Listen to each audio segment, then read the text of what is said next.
Well, guys, it's been another year, and I'm still alive to come back here to visit with you. I come every year. You would think by now I would know what to say, but I don't. My wife asked me why I felt the need to come here every single year. I couldn't give her a good reason, or at least a reason that I could communicate to her. If it hadn't been for that awful war, what would our lives have been like? What would our lives be like? How many children would we have had? What would their futures be? Oh, how I wish that you had listened to me the night that you proposed to me. I asked you then to marry me that night and to ask for a marriage deferment from the draft. But no, stubborn Gary had taken an oath to fight for his country. He held up well enough while they were there, but after they left, he completely broke down. It was the first time since I knew him that I'd seen him cry. It hurt my soul to see such a strong, proud man cry like that. Your father was never the same after your death. I'll never get over your death. Parents should never have to bury their child. When it was light enough to see, we went out to do a body count. I went to the figure that I had shot in the fog. When I turned the body over, it was you. We figured you stayed back to make sure we had not left anyone behind. You must have thought that we were further up the hill because you didn't use the password. Everyone said it wasn't my fault. I even tried telling myself that. But I have lived with the guilt of your death all these years. I came here today hoping that if I told your name on this wall, it was me who killed you, maybe it would help. I helped organize protesters. I helped soldiers run away to Canada. I even protested the fools coming back from Vietnam, hoping they would see the truth about that unjust war. But the only thanks we ever got from them were beatings and looks of hate. Well, in the end, we proved that we were right. All the names represented here are sheep that were slaughtered in the name of Mom, the flag, and apple pie. What a waste. What fools. Now, this is what is weird. We had a family reunion a few weeks ago, and I saw your sister Shirley and asked what you were doing these days. I was shocked when she said, Ronnie, Donald was killed in Vietnam. It blew me away. I had no idea. I asked my brother why Mom and Dad had not written to me to tell me about your death. He said that they didn't want to worry me. I had enough to worry about just staying alive in Vietnam. And when I got home, it just never came up. You know how our family is. Keep it all in the family. He said it would be better for him to visit you alone. Of course, I respected his wishes.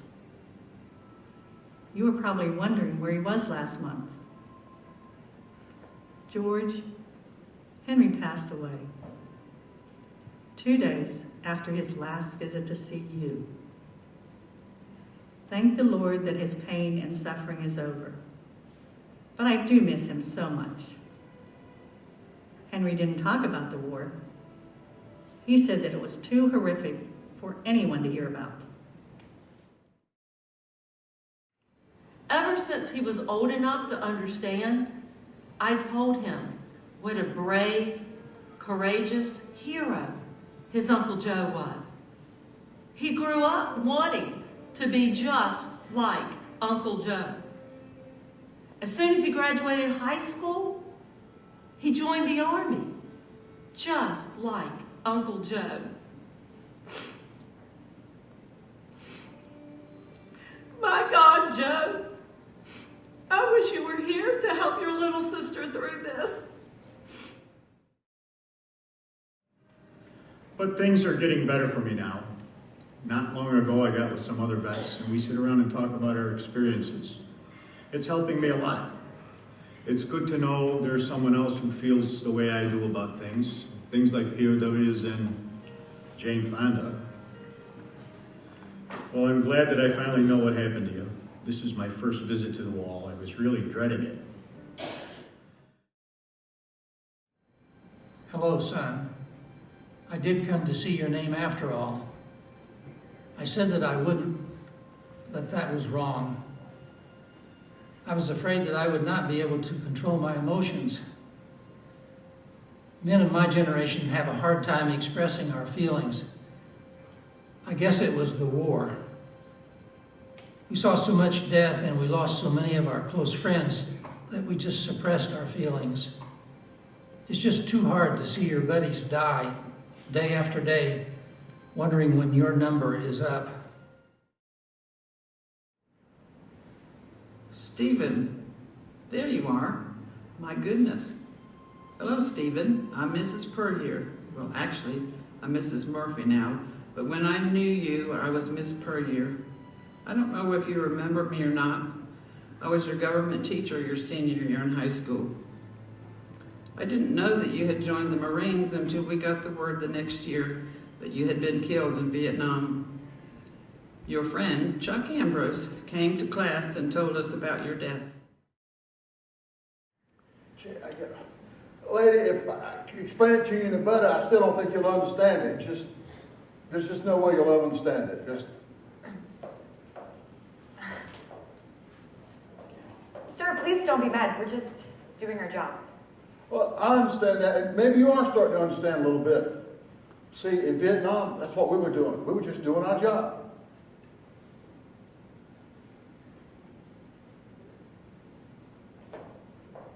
What just happened? You know, let's go over here to the Geedunk and I'll buy you a coffee. Try to explain it. You know, it's these guys come back and, you know, they're still. I know that your personal honor would not allow you to ask for a marriage deferment when other men were being drafted to go to war. That personal integrity is why I fell in love with you in the first place. Finally, I now have God in my heart, and that gives me such peace.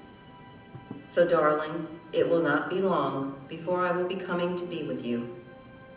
I know that God has a place for both of us. So until then, I love you.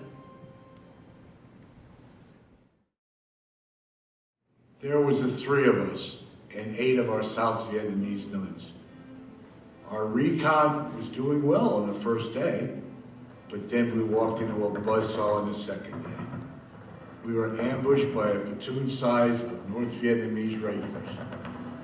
2 of our nuns were killed outright, and you and Sully were wounded. After a 5-hour running fight, you and Sully were both hit again, killing you both. That brings me to the reason I'm here.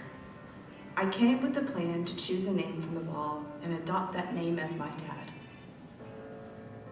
I just didn't realize how powerful and overwhelming this experience would be. There are so many names.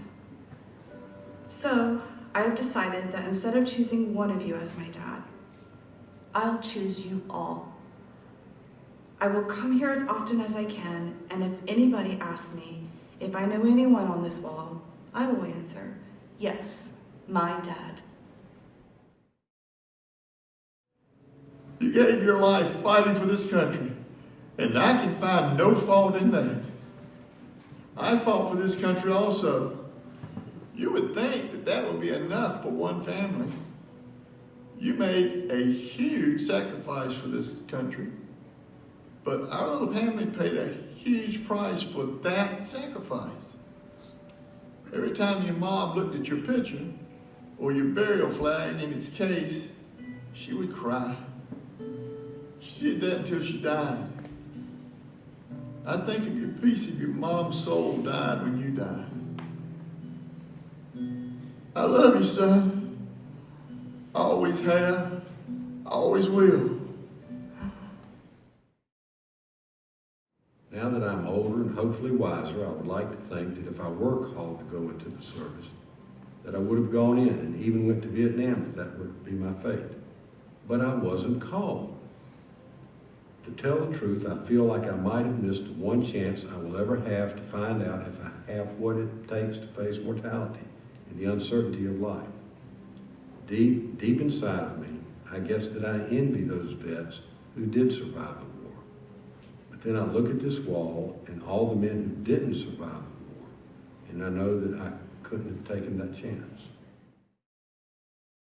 Charlie sprang his ambush on us, and we were receiving small arms fire from the right bank of the river. The rounds hitting my gun plate sounded like raindrops hitting a tin roof. Then the rocket-propelled grenade came out of the brush, straight for me. I swear it looked like a basketball heading for my head. I ducked down behind my gun protection plate, and when the RPG hit the rail on our stern, the concussion blew me over the rail into the river. It sure rang my bell.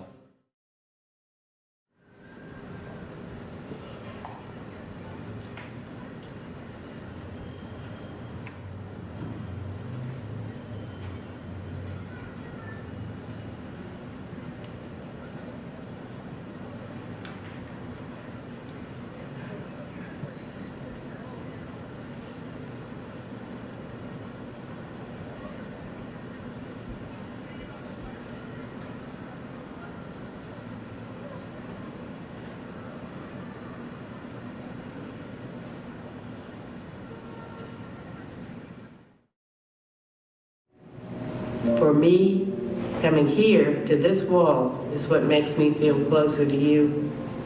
I feel God gathered all the souls of you boys who died in Vietnam and put you together here at this memorial.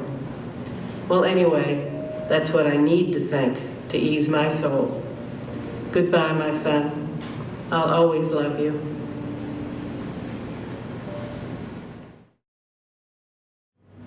You four, I can remember your faces as if I'd seen them yesterday. We fought hard to get you, but we were too late. If I could do it all over again, I would hope that I could say that I wouldn't order you four to your deaths. I know that I would probably still give the order. What I don't know is how do I forgive myself for giving that order?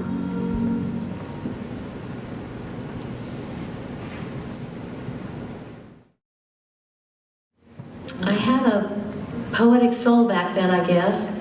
Writing to you made me feel that I was contributing to something, or at least to help somebody make it through the war.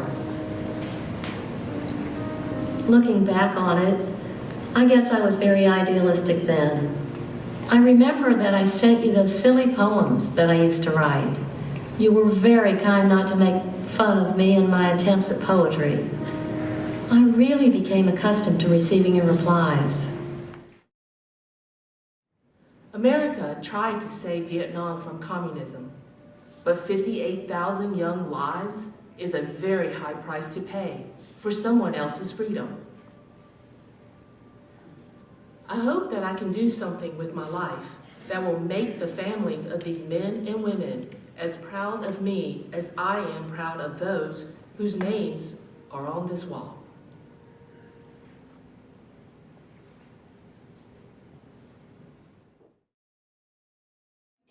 They are planning on having a ceremony for all of you guys next week. It's kind of weird after all these years. Oh, wipe that smirk off of your face, you officially dead husband. I love you. I miss you. I really, really miss you. Okay, I'll stop. I do love you, and I'll see you again soon. I wish that you guys would have gotten the welcome home that we received when we got home. Well, I'm proud of you. I wish that I had a chance to know you. The good news is, the American people learned a lesson from Vietnam. And that lesson is, never blame the warrior for the war.